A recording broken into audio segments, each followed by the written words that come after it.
santos. Aqui está um servo inútil, muito inútil, e que eu pretendo compartilhar algo com vocês. Eu peço ao Senhor que, se possível, eu possa lavar os pés de alguns de vocês. Eu vou ler aqui alguns textos, tá? E esses textos é com a finalidade que eles falem ao seu humilde coração. A gente sabe que cada texto da palavra de Deus é uma fonte inesgotável de sabedoria. Então eu queria falar do 1 Pedro, capítulo 5, a partir do versículo 1. Esse texto vai falar sobre o pastoreio, né? Pedro está chamando a atenção de alguns irmãos para pastorear bem o rebanho de Deus. E aí, capítulo 5, então, versículo 1, diz o seguinte: Eis a exortação que dirijo aos anciãos, que estão entre vós, porque sou ancião com eles, fui testemunho do sofrimento de Cristo e serei participante com eles daquela glória que há de se manifestar. Então, a primeira coisa que eu queria chamar a atenção é a convicção de Pedro aqui. Pedro ele como ancião, ele exorta outros anciãos, tá? Pastores novos e velhos.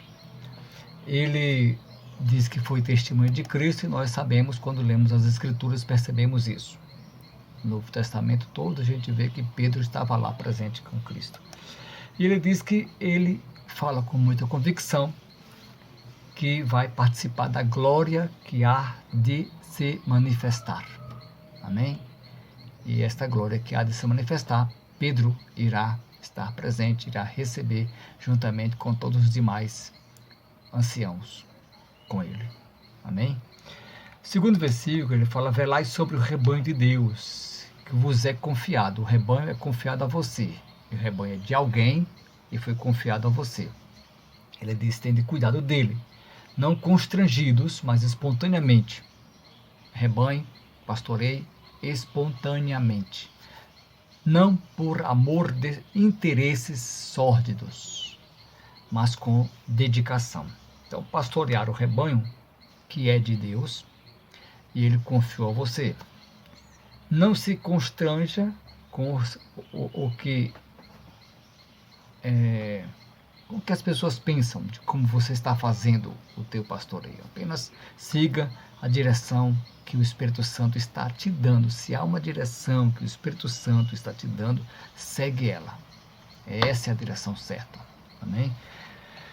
O seu objetivo não é agradar os homens que você arrebanha, é agradar a Deus. Não tem interesse sórdido, ou seja, aquela conduta condenável. Não tenha uma conduta condenável ao pastorear.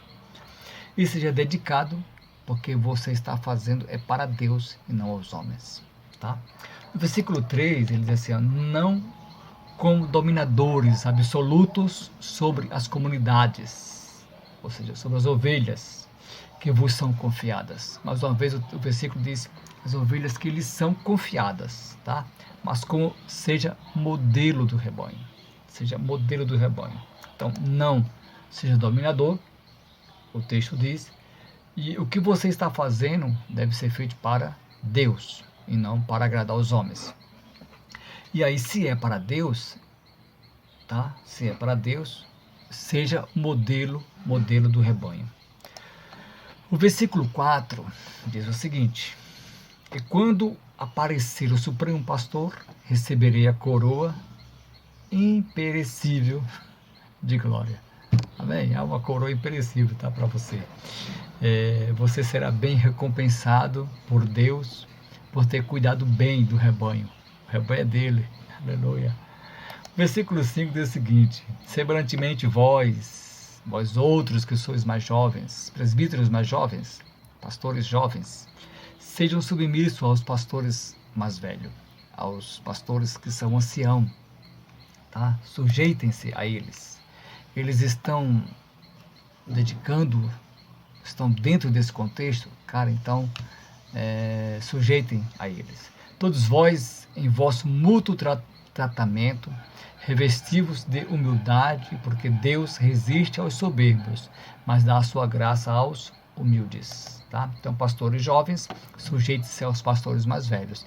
E pastores mais velhos, no trato mútuo, sejam humildes a ponto de ouvir os pastores mais jovens. Amém? Os versículos 6 diz o seguinte: humilhai-vos, pois, debaixo da poderosa mão de Deus, para que Ele vos exalte no tempo oportuno. Então, o Senhor vai te exaltar, amém? Esperem sempre em Deus, e Ele vai te exaltar, tá bom? Não temos que esperar de ninguém a exaltação de ninguém, a glória de ninguém, a aprovação de ninguém. Apenas seguir. Eu sigo. Eu sei a quem devo seguir. Tá? Há muitas falas, muitas vozes, mas um só me convence: a do Espírito Santo. Amém?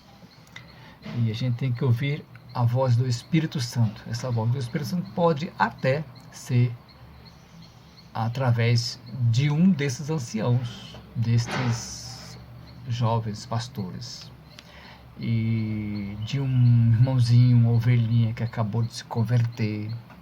Ela tem uma palavra de Deus para você.